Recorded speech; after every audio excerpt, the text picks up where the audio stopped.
We begin. Hello, everybody. My name is Playcon here once again with Matty V, Matty Violence, along with Salem, the kitty cat. Yes, he's my evil genius kitty. So we're back again with The Living Daylights. We watched it. Now we're doing our overview on that. So, Matt, let's take it with the opening here. You loved that opening. The chasing. Yes, with cool. The pinball, paintball. No, oh my god! Can you imagine them shooting people with pinballs? Ouch!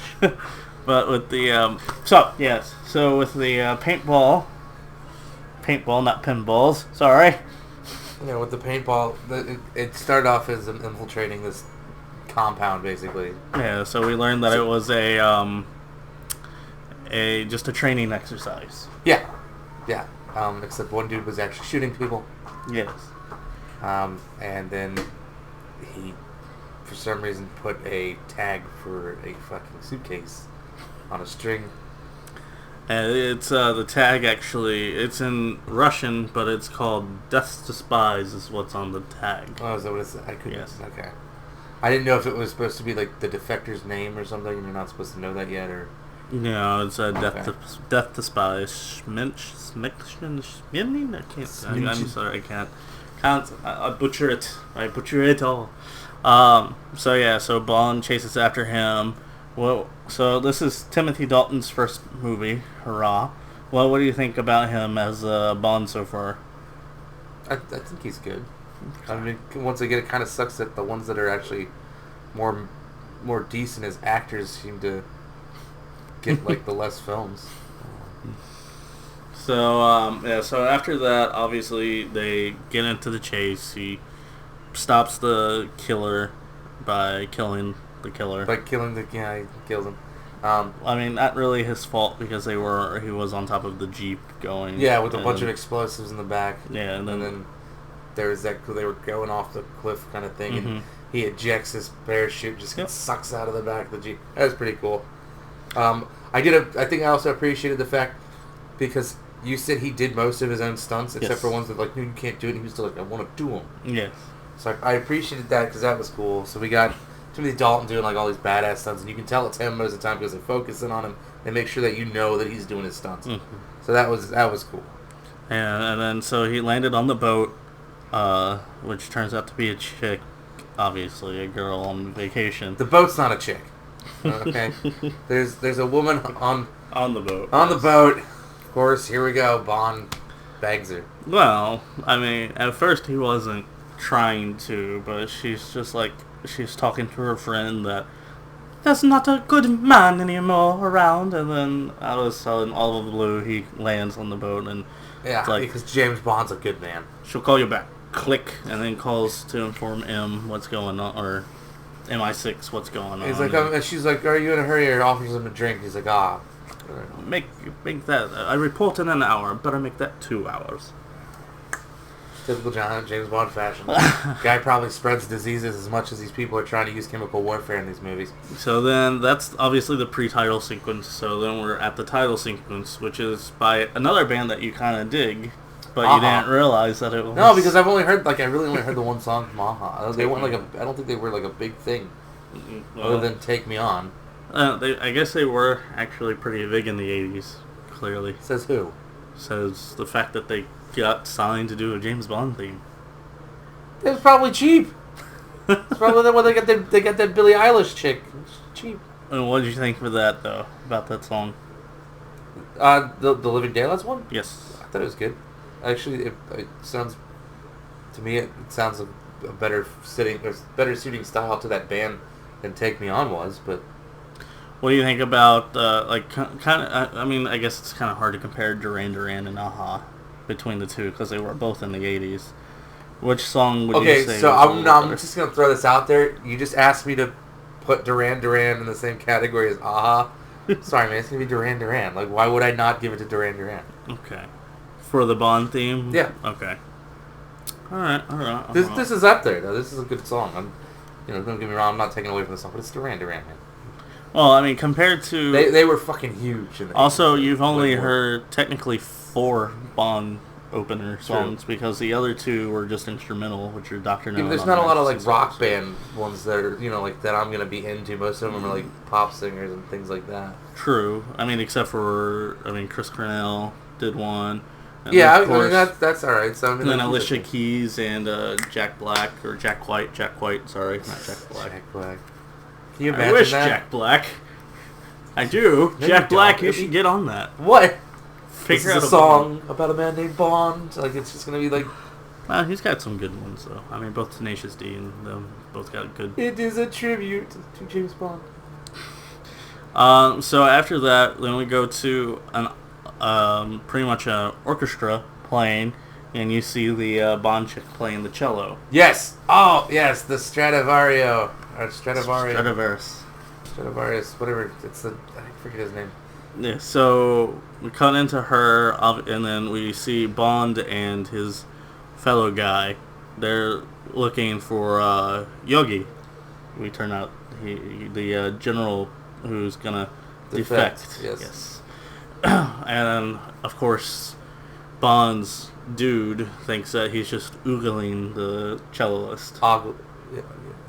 Oogling. Yes, one of those words. He's like sitting there. He's like, for God's sake, Bond, just for 1 minute, can you stop thinking about women? And but he had a reason because when Yogi is leaving and they're supposed to escort him, Bond's doing his thing with that really badass short fucking barrel sniper rifle thing. Like, that was a cool gun.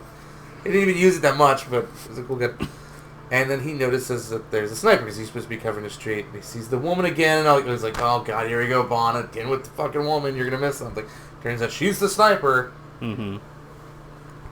Doesn't seem to know what she's doing. He shoots the gun out of her fucking hand. His partner at this point is pissed at him, like, "You missed on purpose, blah blah blah. I'm going to report you, and blah blah blah." And then Bond gives his theory. I don't think she is a real sniper. Right.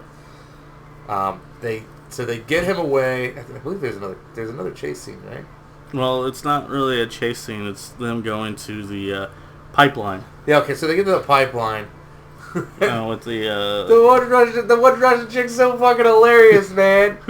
She goes in there to like seduce the dude as like, part of the thing. Like basically, she just like has a motorboat her basically. Yeah. That's what I'm imagining is what's going on, and then they're doing their thing, and the alarms are going off. Like, it's not just like the video or the needle, that the dudes are watching. You can hear the alarms. Well, it's supposed to be the alarms are actually technically outside, but she was in there to stop because the thing lights up like a Christmas tree. Yeah, I know, but if you can still hear the alarms, and you should still you would think he'd be like. Wait. I mean, he's getting, I guess I don't know. Maybe. But then like everything goes to normal, and she's just like she does this funny thing. She's like, she's like, "Is that all you think I am?" or something like that, and then walks out. I was like, that's fucking hilarious. So they put Yogi in this fucking container that they're gonna shoot his ass down this oil pipeline. And so it's like a bobsled, sort of enclosed bobsled that they're sending through this pipeline to get him over the border to, I think, Ukraine. I think, yeah, because they're in Russia, so they're trying to get out of Russia. So he gets there, and everything's fine. Job well done. Yep, gets in one of your favorite airplanes, a Harrier. Well, that wasn't a Harrier though. It was like one, but not. It was pretty much a Harrier. Well, I know, but I think it's the Russian version of. I don't think it's called a Harrier jet. I think it's got another. I know what you're saying. Same thing. No, it's not. Yes, it's still a Harrier. Tell that to a Russian. Lift without having to worry about. Yes, the twisting you can propel. You don't need a runway. I don't know why that's not a thing. That seems like a fucking thing. Like, why would you not have that technology? We obviously have perfected it. Those are real planes. Yep. So I don't, but. So after that, we get to. We get to where they're at the compound, and he's going to give the information he knows. Yes. Yeah, we cut to the London. Well, not really London. It's basically the but MI6 like headquarters kind of thing. Like a nice big mansion compound. yeah, that's like the MI6 headquarters, isn't it? Yeah, then you see one of the henchmen for the main villain of the story strangle the milk guy. Yeah. He strangles the milk guy. He's like listening to 80s pop music, which is funny. Probably more aha stuff. So he infiltrates. Doesn't have an accent at all.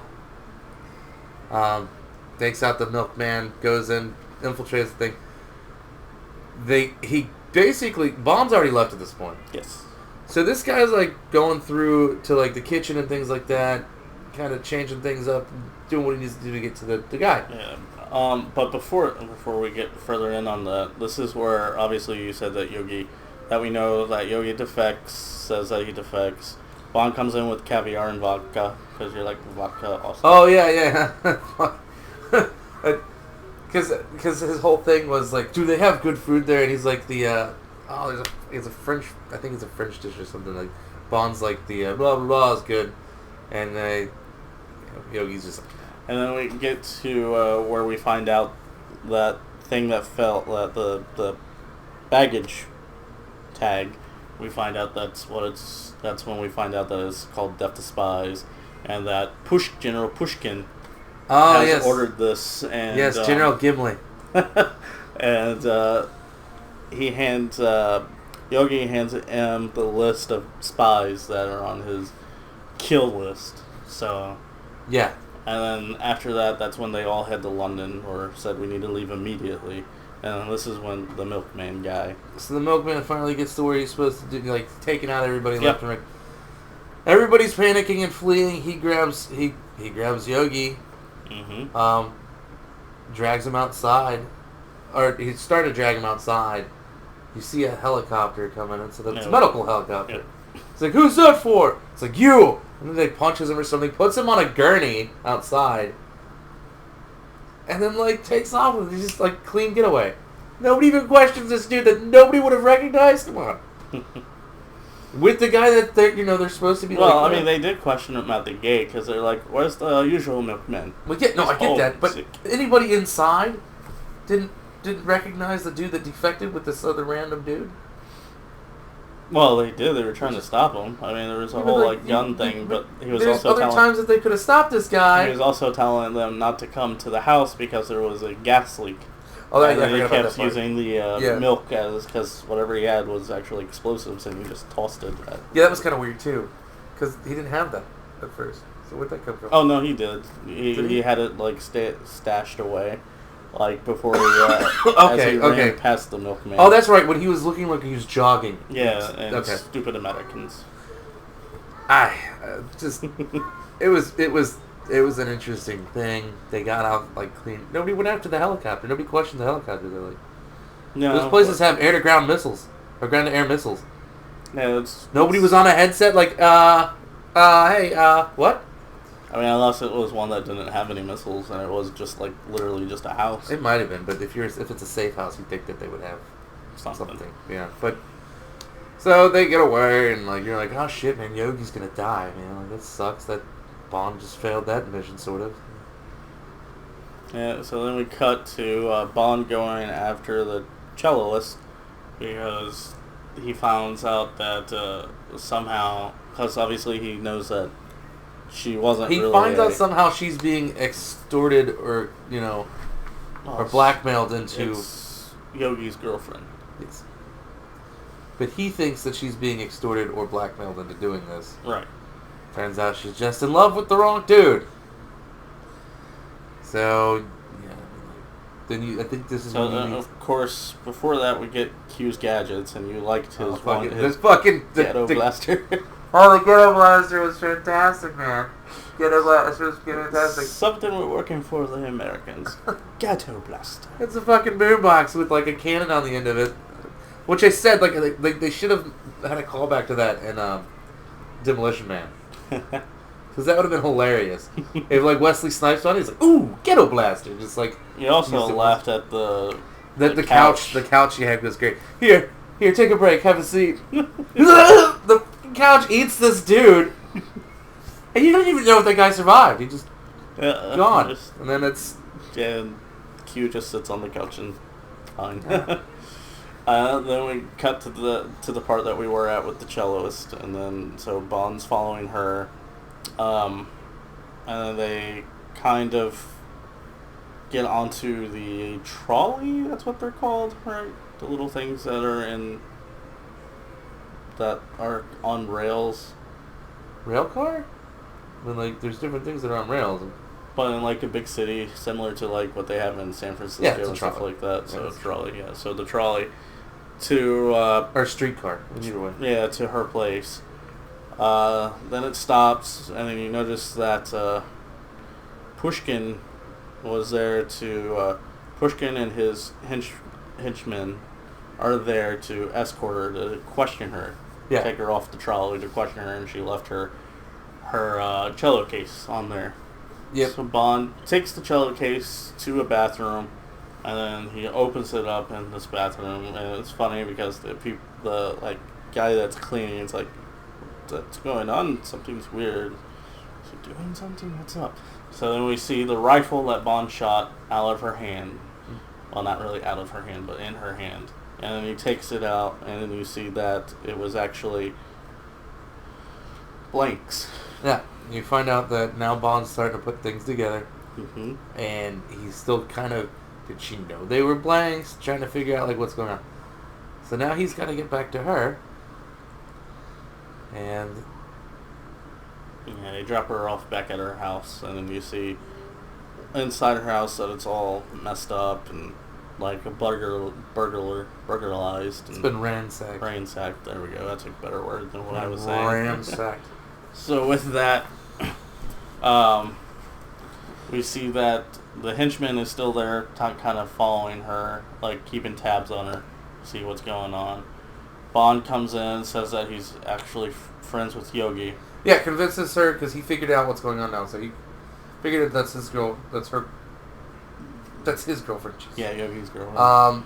And the only way to get to her is to convince her to come with him on her own volition by saying he's Yogi's friend. That he helped Yogi defect.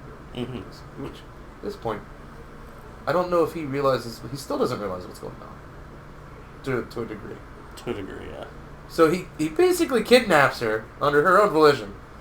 Now, they're being shot at and stuff, trying to get away, and then... Well, first we get to the how they get away for a little bit, which is her donning, like, a coat, a hat, and carrying the cello case, and then going into the phone booth. Oh, that's right. Okay. Then and disguising the cello case as her, essentially. Yeah, so... Which gives them about 10 minutes or 20 minutes. I can't remember the exact time frame. Well, they're getting ready to take off, and they get to a certain degree, and they're like, scot-free out of the woods. My cello! Yep. It's a Stradivarius, blah, blah, blah, blah, blah. She makes him go back and get it. She makes him go back to get it. And this is when we get our first chase with police. With the Russian police. And you see... Then you see Bond uses a laser to cut through one of the police cars on the bottom. That was pretty cool. Salt corrosion. It's just like, yeah, it was interesting. And Bond says it was salt corrosion because I forget her actual name though, but she's like, that was weird. It's like, yes, salt corrosion does that. Yeah, then. They keep going, get to the part where there's like an actual roadblock, and then like he had a few optional extras installed, which is when he gets the 2 aiming reticles to go like that to launch the rocket at the big thing, at the big truck, and it explodes. They go through the roadblock. And they're fine, and then that's when we see the tanks and stuff like that starting to call after them, chase after them, and then it goes on to the ice, pretty much on the ice thing, and you're like, oh, that's not good, because they carry a house, like a little, not really a house, but a shack with them. It's like kind of looks like one of those bridge-covered houses, the ones that, like... Yeah. the main characters of Beetlejuice dying. Yes. And they're dragging that with them over this ice, and it's just like, first of all, how? What did you attach to? Like, how? Like, that car, those are designed for cars to go through and stuff like that. How did you drag it with you? Did he do something to make that happen? Or did it just like, how the fuck? So they're going across the ice with this thing. It's just like, okay. They shoot a missile at it, blows it up. Bond obviously gets to go faster. Which, how did the ice not shatter from the explosion of the... I think it did from that. Yeah, because it did. It did start to crack. It started, yeah, but you're talking about an explosion that would have... And then, of course, they got shot. The tire got shot, and so then he did the little roundabout on that one police car, and that police car sank into the ice. That's right. Yeah, And then he got skis, and like the car kind of got onto skis, and did the little ice tires. Made those. That's when he did the roundabout thing, because he was cutting the ice with the. Mm-hmm. Yeah. And after that, they go, and the car finally goes kapooey. And this is when the cello comes in handy. Because this is when they're skiing with the cello case. Yeah. This and mind you, the cello as a rotary thing. This is a priceless fucking cello.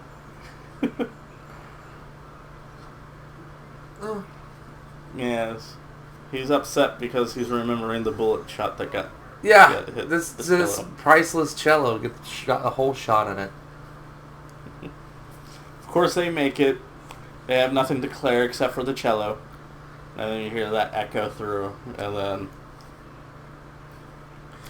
So... Then we cut to the bad guy's base, actually.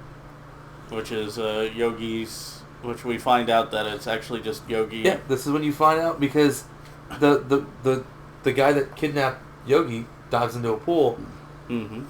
Gets a call, then dives into a pool. Swims over to somebody, who's like, we must report. Yep. And then, oh my god, Yogi's a bad guy. And he just they didn't want it tied to him. So he had himself defected to make it look like he didn't have anything to do with it. That it was actually Pushkin. General Gimli. So...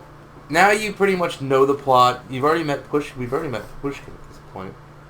No, we've seen him and we know his name. We haven't really met him just yet.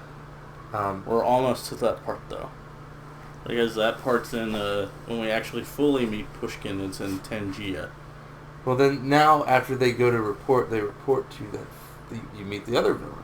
Yes, you meet the main villain, Joe Don Baker. Yes. Who always plays a crazy asshole and a villain. He's an American arms dealer. He's also again in GoldenEye, Tomorrow Never Dies, for the Bond franchise, and that's. But not the same character. But not the same character, because we'll get to. Wait, is it the same actor or same actor? Same actor, different character. Same actor, okay. Different character twice. Gotcha. All right, so. You find out this dude's a nut job just as much as everybody else that Bond has ever faced is a nut job. They're all nut jobs. Yep. And then after that, we cut to Bond. Bond probably having some sort of romantic thing with Yogi's girlfriend. Well, not really. Like them getting to kind of like, I guess. She figures out shopping. They go shopping. That's right. They go shopping for the dress because they make it past the one area, and he's waiting for contact from Yogi to tell him where to go next. He gives her he buys her a dress. Because she's like, I could never afford that. Yep. And he buys it for her. Mm-hmm. Is this after or before she finds out that he's not Yogi's friend? This is before. Okay. Because they. That's right. Yes, that's right. Then they go to the orchestra, and she's like, "I would love to play here one day and be at Carnegie Hall." After the orchestra, they go to the fair. Well, the fair, I guess. I guess is it's what like called, right? It's like a fair. And then Carnival. Sorry, just adjusting the camera here to the carnival, and then they go onto the Ferris wheel.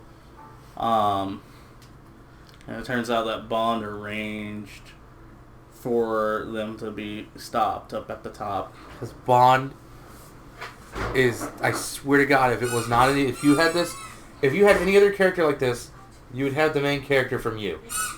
Right. That's true.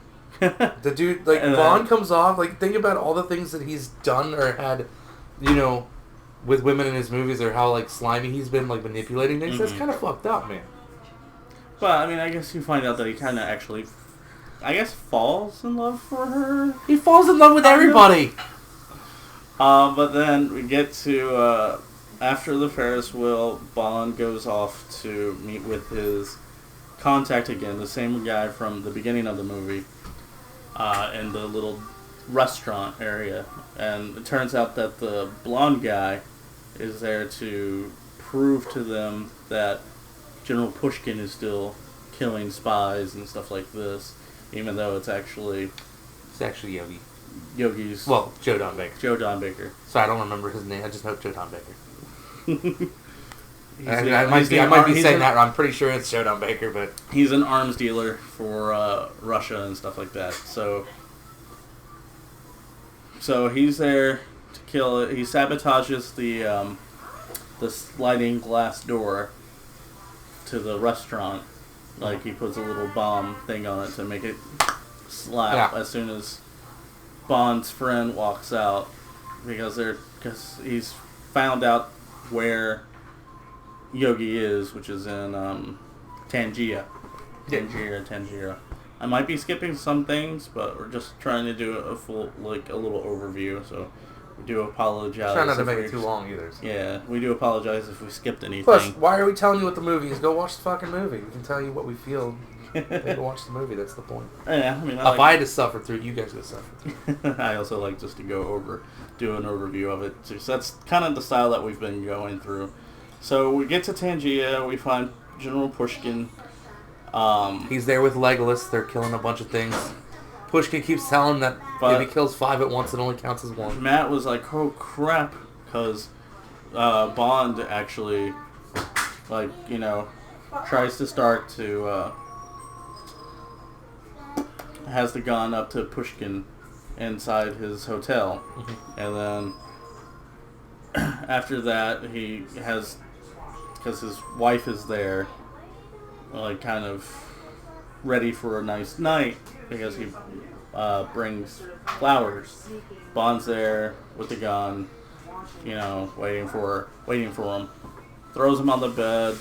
He alerts the guard outside, and then Bond pretty much just strips off his wife's clothes, so it looks like he just did it on accident, because they're getting ready to make some fun time. Bond's behind the door as the guard comes in, knocks the guard out, and then this is when Bond and Pushkin actually just talk. This is when you find out Pushkin's not a bad guy. Yeah. I mean, he's not a great guy, but he's not a bad guy. Yeah, so they talk for a little bit, and then they come up with the plan. Because because you basically find out at this point the whole idea is that to get Pushkin killed. Well, it's a coup. Yeah, it's an internal coup, basically. Right. So they're trying to replace him from within, basically, by using the weapons dude and Yogi. Yeah, because you find out why in a couple minutes of the actual reason why they're doing all this, besides for being an arms dealer and stuff like that. But then you get cut to what they were discussing about after everything, like they become friends again and stuff. And then we get to that point where Bond shoots Pushkin dead, or so we think. Yeah. Because it's to fool the bad guys that he's dead. Basically using their same plan against them. And then Yogi's like, "See, I told you the British believed me." To the big guy again, Joe Joe Don Baker. Joe Don Baker, thank you. I can't remember his actual name in there, but I forget. Whitaker. That's his name. You can remember Whitaker, but you can't remember an iconic name like Joe Don Baker. No. Jesus Christ, man. The dude was the bad guy in Rambo, for fuck's sake. Right? Whitaker. He was the sheriff in Rambo. He was the main guy in Walking Tall, too. The original Walking Tall. He was the actual guy that came back from the military like The Rock did. And the new Walking Tall. And, so, Whitaker the arms dealer. So then we get a chase scene with Bond going on rooftops after killing. Cut to the fact that Pushkin is actually still alive. Of course, he doesn't announce it yet for a little bit of time, so Bond can actually get to Whitaker and Yogi because he's found out about that. So after that, Bond gets into a car with two chicks. I have to make an edit. The guy from Rambo just looks a lot like J. Don Baker. It's not actually J. Don Baker. My bad. He didn't play that villain, but continue. But he gets into a car with two chicks because they said they're going to a party. And, of course, Bond jumps in and they pull guns on him and takes his gun out. Turns out where they're going is actually to meet with our good friend, well, Bond's best friend, Felix Leiter, CIA agent, on a boat. Because of him thinking that he was going to, because he got word that he killed Pushkin, and he's like, my God, Bond, what are you trying to do, start World War III? And he's like, and you'll see in about 2 weeks, Pushkin will make a miraculous recovery. Yeah. And this is when we get cut, then he goes back to his hotel, because this is when Yogi's girlfriend knows that Bond isn't really his friend, because she called Yogi because she somehow found the number for Whitaker's hideout and then Yogi convinced her that Bond was an actual bad guy and he's just playing her, when in actuality Yogi is actually just playing her, because this is when she drugs Bond's drink, and then Bond realizes it before he passes out that that's what happened, and then tells her the truth about the damage on her arm, like how she got that. And it's like, because he's the one I shot your arm. Yeah, I shot the rifle. Because he was told to kill her. Correct, and he didn't. Actually, even Yogi said to kill her. Yep. If you see it, so he was setting her up to die anyway. Mm-hmm. And that's when she realized, like, oh shit. Yeah, because then they take him on a plane, and this is when we find out that it's diamond smuggling, because they actually have a cooler that has a animal's heart in it, and around it looks like it's ice and diamonds. So they're taking that to go. Is it an animal heart or a human heart? Animal heart. Wouldn't it be more like it'd be smarter to have a human heart? I mean, like. I guess it looks because it's like. It looks so close. It's probably a baboon heart or something that looks like a human's, because we have similar hearts. So. Yeah, because I get you. Because I mean, it's a way to say, like, because Bond's passed out. So why is he passed out? Why do you want to? He's the heart transplant. Yeah, why do you want a medical helicopter? So they take the medical helicopter to a Russian base. I guess in Pakistan, I believe. I'm not sure exactly where, because we get No, I think it's Saudi Arabia. Okay, it might be Saudi, so Iran. So we get to the Russian base there, and before that, everyone wakes up. The chick realizes that she made a big mistake, that Bond's actually the good guy and Yogi's a true bad guy. And then when she gets his little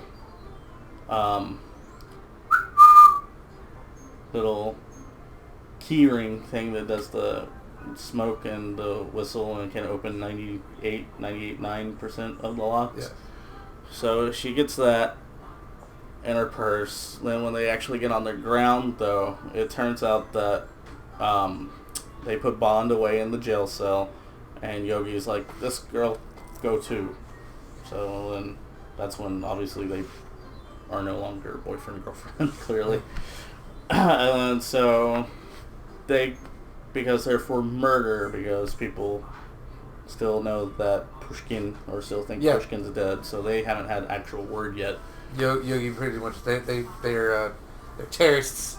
They committed assassination on Pushkin. But it's one of his general friends anyway, so then we get into that and we see a soon-to-be ally for Bond, but here, so it's like crap. So they escape, let the guy out who was getting like kind of harassed and abused. Yeah. So who ended up being kind Hamajid?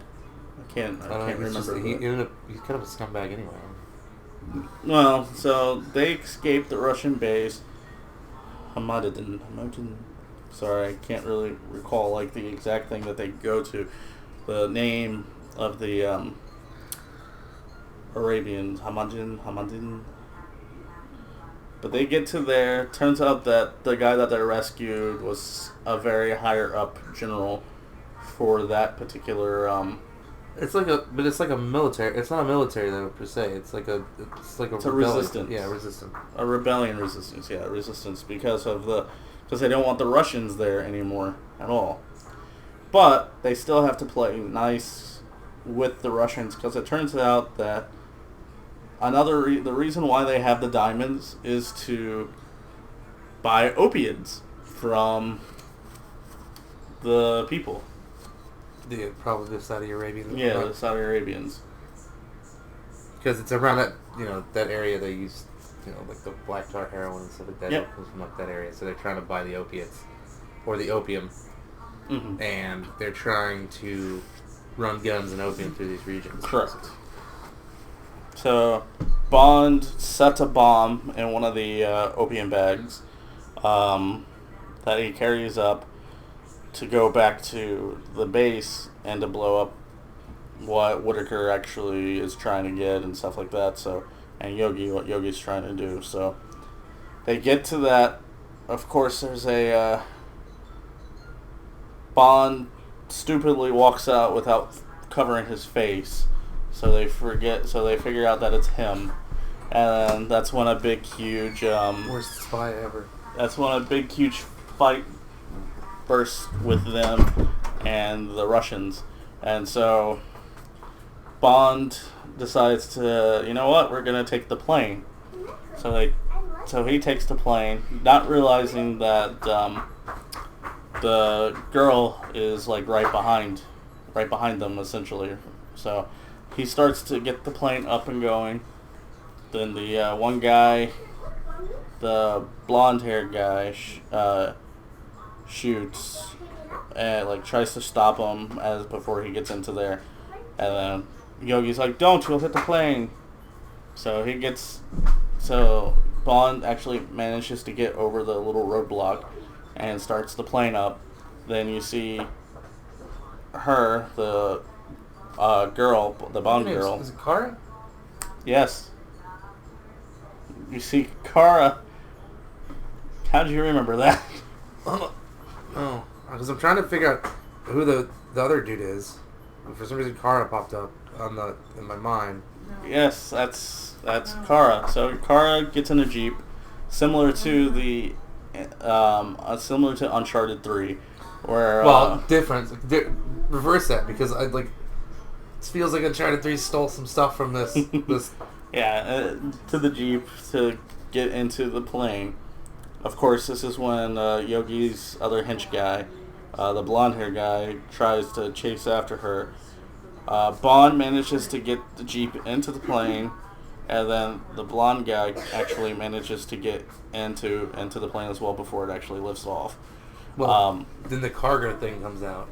Well, yeah, he got the cargo thing so she could go up. But him and Bond were fighting on that. That was near the that was actually near the end. Okay, because that was another both of those parts are.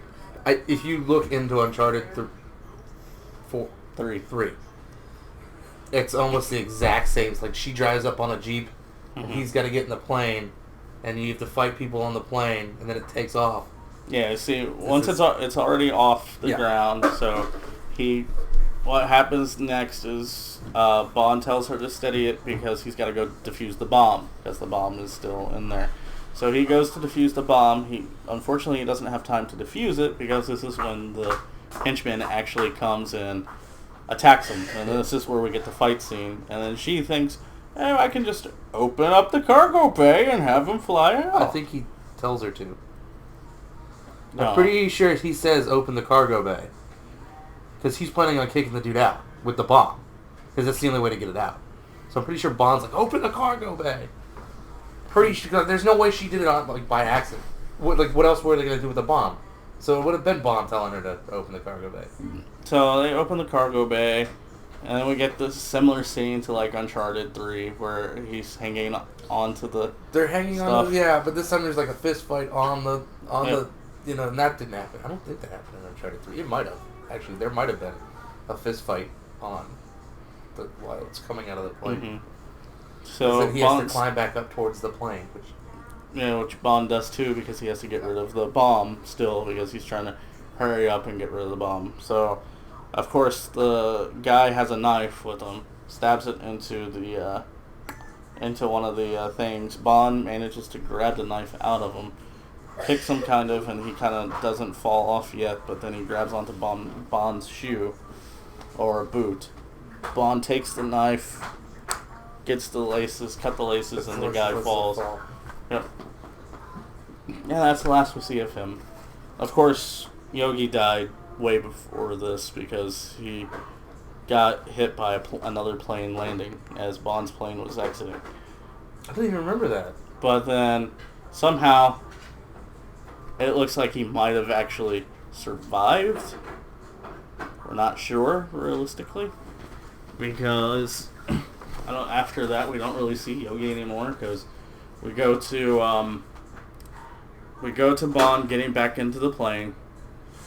He thinks the bomb is out. He gets it within 3 seconds, shuts it off, and then he runs back to the cockpit. She's all happy, looking back at him, and then Bond's like, "Oh shit!" because they almost hit a terrain, like a mountain type terrain. Pulls up. Turns out that the guys who actually shot at the plane did hit the plane, hit the fuel rods, and they have to kind of make an emergency landing, but there's nowhere to set down, so they get into the Jeep. Similar, I think Uncharted did this too. Pull the cargo thing out, so they. The number. No, this is weird because in the Uncharted one, you're actually when it's crashing, you're actually like skydiving from cargo area to cargo thing to cargo thing until you can get to like the parachute. Oh, okay. Because in this, they just let it go. They take the Jeep, and then it has a parachute on the Jeep, so they go and then like pull out, push, and then it goes over to the. Then we see that they made it out to where they needed to be because Bond. Before they did this though, Bond actually took that bomb that he had. They flew over a bridge that connected the one area and then where the Russians were, blew that up with a tank on it, and you're like, see, practical effects because they look real. They used a small model. Yeah. For one of the scale models, and they do such a good job with those. It's gotta suck watching those get destroyed though.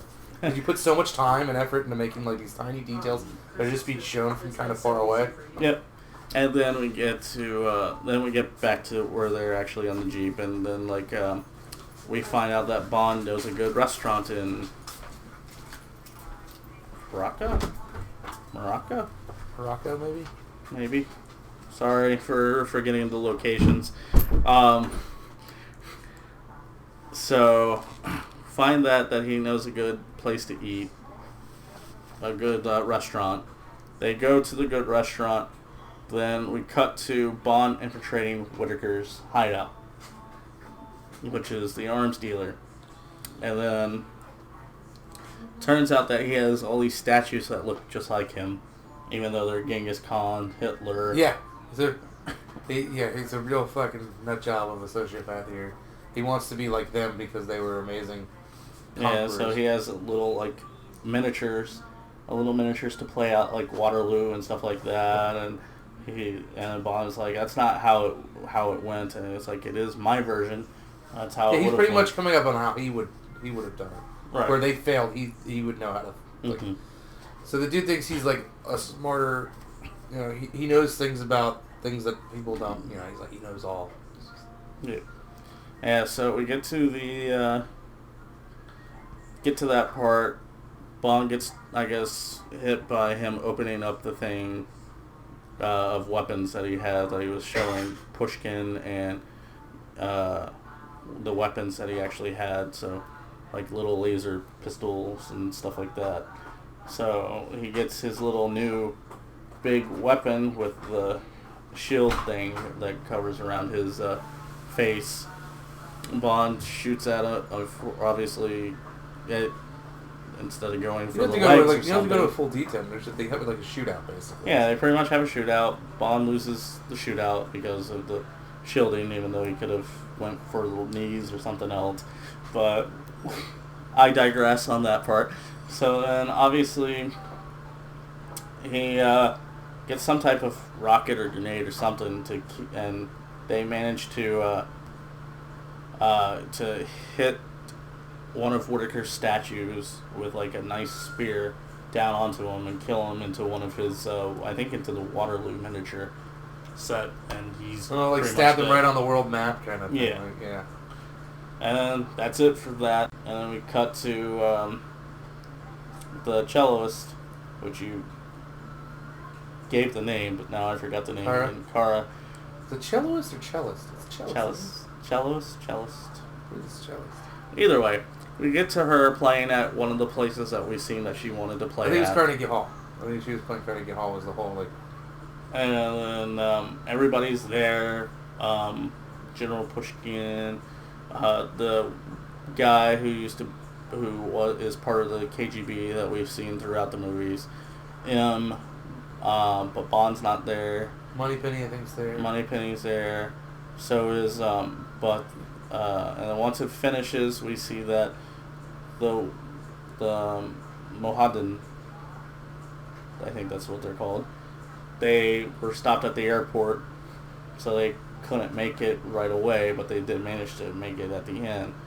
So then everybody's like, "Where's James?" And then she goes to her dressing room. Of course, they do the little.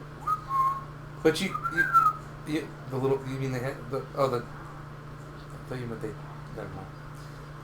The little play with they use the key tag thing. Yeah, to find out where he is. Yeah. And but like you forgot the cool detail though with her cello.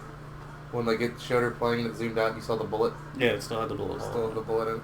Well, no, I think the bullet's lodged in it. I think it was like, because I was like, how's that gonna work now? It's gonna sound like shit. But so, and then of course that's the end. Bond gets the woman again that'll die in between the next film and that one. Or no mention of her, rather. Yeah, she's dead. They all die. James Bond's a serial killer. So we get to that. I mean, I personally liked this movie a lot.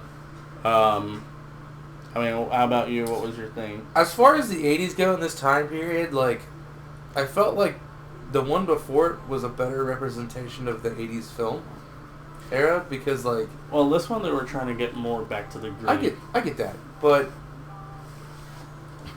it didn't have because it wasn't over the top, it didn't have as many memorable moments. Like, it had a few, but it wasn't like before we came over here, I had to recollect and remember things because we watched it about a week ago, and I couldn't...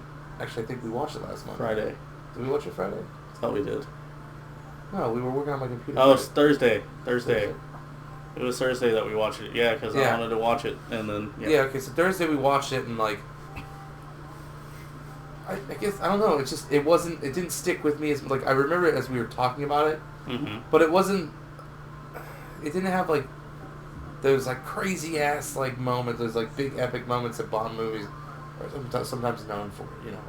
Well, I mean, the plane was a really big epic moment that Uncharted borrowed. Well, yeah, that's different. Uncharted probably borrowed that because they knew they would get away with it with nobody remembering that it was from that movie. So, overall, compared to the Bonds movies that you have seen, what are you thinking? What are your thoughts on this one, other than it not being so memorable? Still, I like this one still above Dr. No. I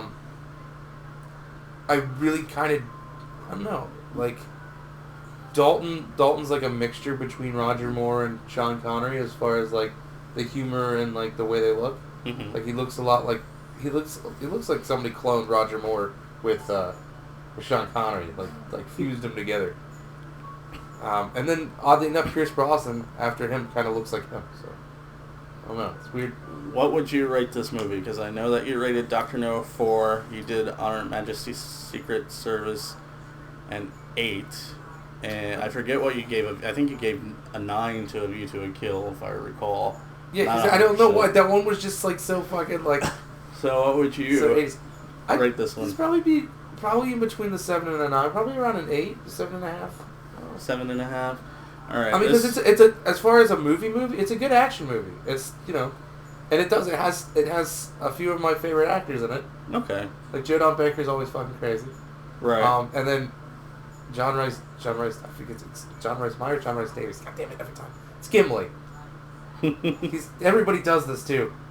But I've known him since, my first dealing with him was actually in Indiana Jones. He was one of Indy's friends in the second one.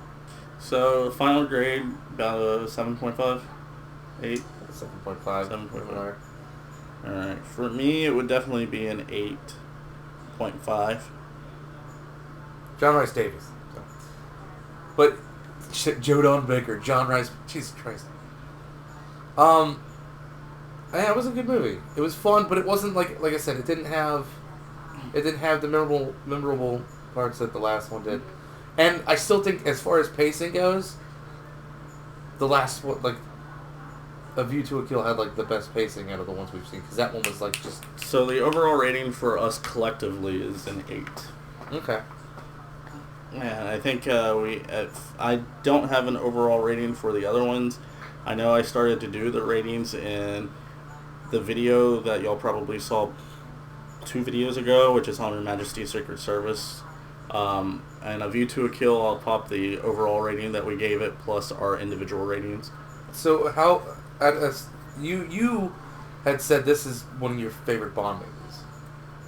One of my favorite, yes. Okay. For me, it's definitely one of my favorite Bond movies. Now, as far as Dalton goes, is the last one he did, which is the next one.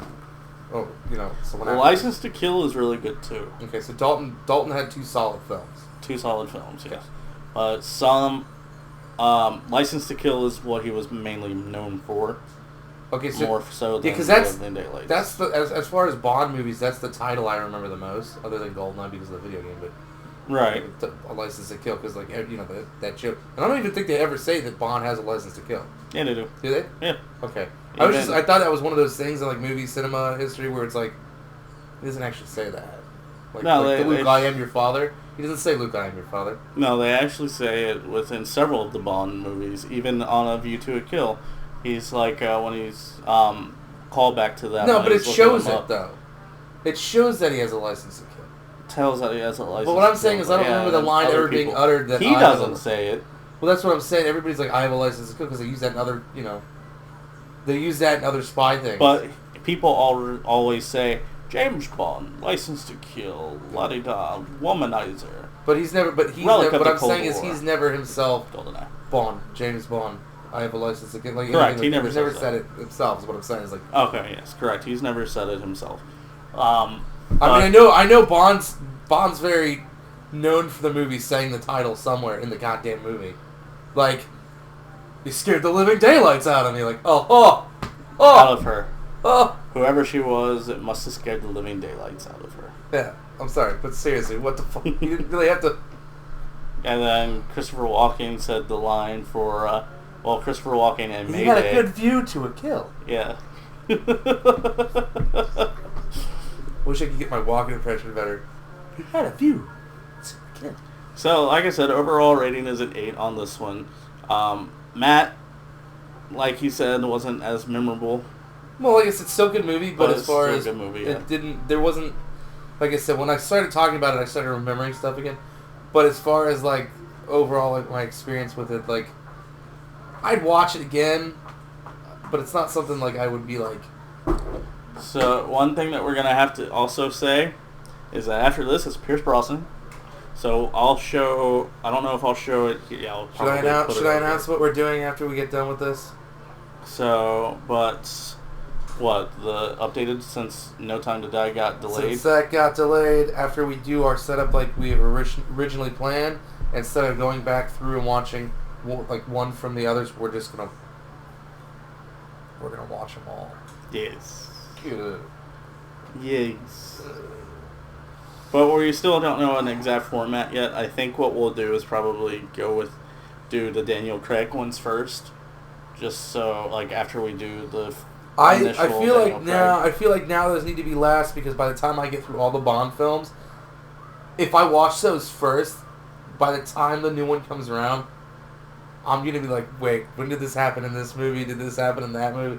Okay, so but we're still gotta finish up. So next is Pierce Brosnan, and then after Pierce Brosnan, it's Daniel Craig for the roulette. Well, here's the thing.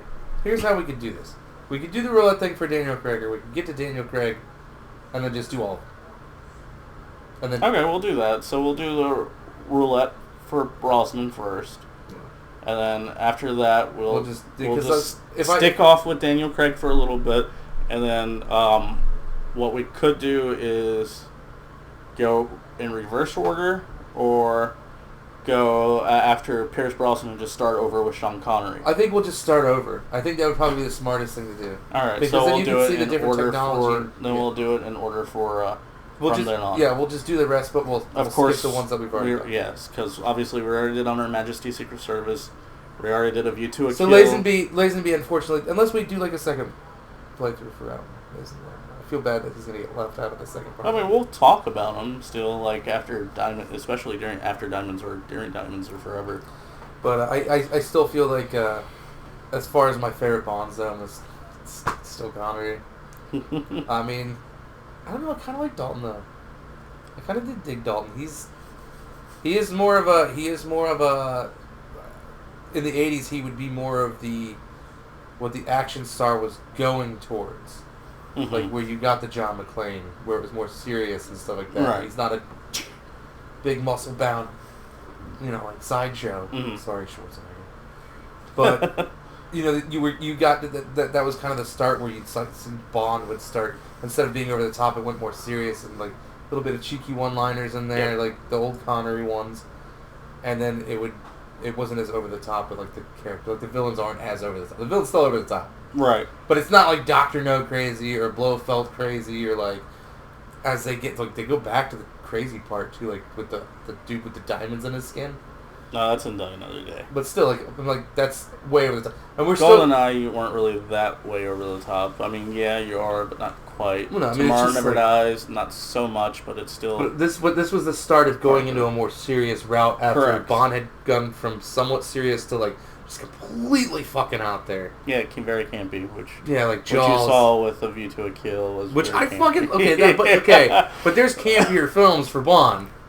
Yeah, like the ones with Jaws, the one with Moonraker was campier, a little bit campier, because that one's Bond in space. Because Star Wars was coming out at the same time. They also ran out of fucking ideas at that point. Well, in Star Wars. I know. Because it came out around the same time as Star Wars. So, with that, as you've heard, we're going to be doing this a little bit more. And then, of course, we do have other videos and stuff like that. You can check us out on youtube.com/playcon if you're into gaming. This is also where these reviews are going to go, as well as on youtube.com. I don't know if we actually have /shootTheReel, but you can just look us up by Shoot the Reel. I have links and stuff like that in the descriptions and all that good stuff for us. Also, you can check out Bump in the Night Paranormal, Bump in the Night Paranormal Radio. Got a lot of good stuff if you want the paranormal stuff. If you want just movies, you got Shoot the Reel. But yeah, that's pretty much it for The Living Daylights. Next time, we're going to be doing a Brosnan movie. I'll post the thing like I did on Her Majesty's Secret Service. I'll post that up on here at the end. Oh, we're about to find out which one we're doing, aren't we? Yes. So please don't be GoldenEye. We're gonna be doing the roulette, and we're gonna see which one we're doing. Can we? Since pretty much almost everybody's seen or heard of or dealt with Goldeneye. Do we have to put that in the roulette? Yes. God damn it! I'm gonna have to watch Goldeneye again. I fucking know it. So with that, I've been Playcon, and this has been Matty Violence, and we're gonna say goodnight and goodbye. Playcon!